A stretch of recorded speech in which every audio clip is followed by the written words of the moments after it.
Na América Central e na América do Sul, imensas florestas tropicais com uma enorme importância ecológica têm áreas extensas totalmente dizimadas para dar lugar à pastagem de vacas que virarão carne ou plantação de soja, que serão alimentos para estes mesmos animais que servirão como abate.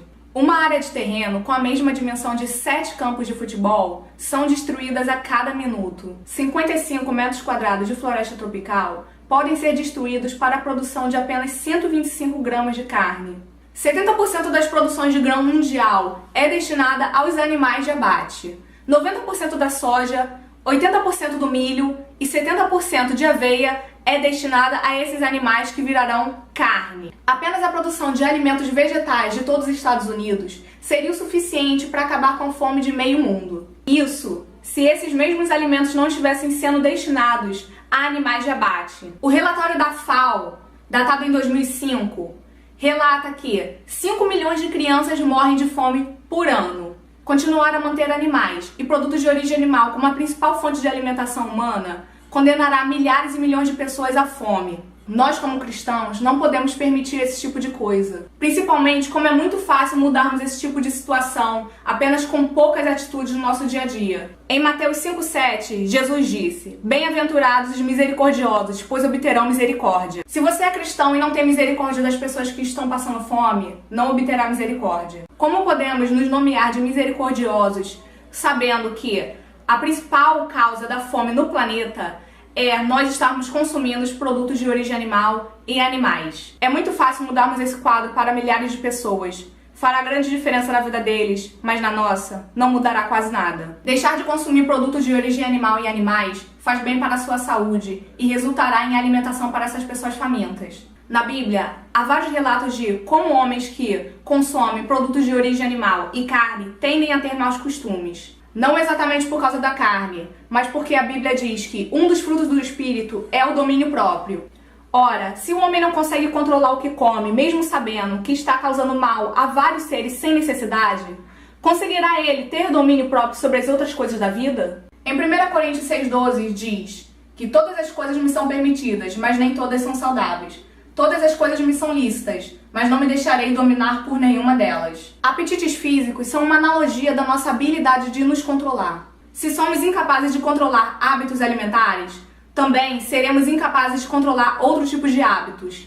Diferentes impactos ambientais são causados pelo consumo de carne: destruição dos ecossistemas naturais, eliminação de fauna e flora nativos, contribuição ao processo de desertificação, poluição ambiental. A ONU recomenda uma dieta vegana para combater as mudanças climáticas. A agricultura, particularmente os produtos de carne e laticínio, são responsáveis pelo consumo de 70% da água doce do planeta, 38% do uso de terras e 19% da emissão de gases estufa. Tudo isso foi lançado no relatório de 2010 da ONU. Para você ter uma ideia, são usados cerca de 2.000 litros de água para produzir 1 quilo de carne, enquanto são usados apenas 50 litros de água para produzir 1 quilo de trigo. Estima-se que cerca de 13 mil milhões de toneladas de dejetos são produzidos por animais explorados na indústria da pecuária. O primeiro e grande mandamento é: ama o teu Deus de todo o teu coração, de toda a tua força e de todo o teu pensamento. O segundo, semelhante a este, é: ama o teu próximo como a ti mesmo. Como você está amando seu próximo? Destruindo a terra, consumindo produtos de origem animal. Você se preocupa mesmo com seu planeta e se preocupa com as pessoas que estão aqui e vão passar por severas mudanças climáticas simplesmente porque você está consumindo produtos de origem animal? Você se preocupa mesmo com as pessoas que vão sofrer com os tsunamis por causa das mudanças climáticas? Se preocupa com as pessoas que vão sofrer por causa do calor e da seca? Se preocupa mesmo com os que passarão fome? Se preocupa mesmo com aqueles que sofrerão com tornados e furacões e terão todas a sua casa e sua vizinhança totalmente destruídas? Se você se preocupa, pare de consumir esses produtos de origem animal neste momento. Porque amar o próximo como a si mesmo é simplesmente se colocar no lugar do outro e fazer o que você gostaria que fizessem por você. Mas não foi isso que Jesus disse? Em Mateus 7,12, ele disse: "Tudo o que quer que os homens vos façam, façam vocês por eles." Você está fazendo realmente o que você quer que façam por você? Sal e luz? A alimentação tem sido objeto de debate teológico por muitos séculos. Uns comem de tudo, outros não comem carne de porco nem marisco, outros são vegetarianos. Por quê? Em Romanos 14 diz que o reino de Deus não é comida e nem bebida. E é certo, há coisas mais importantes.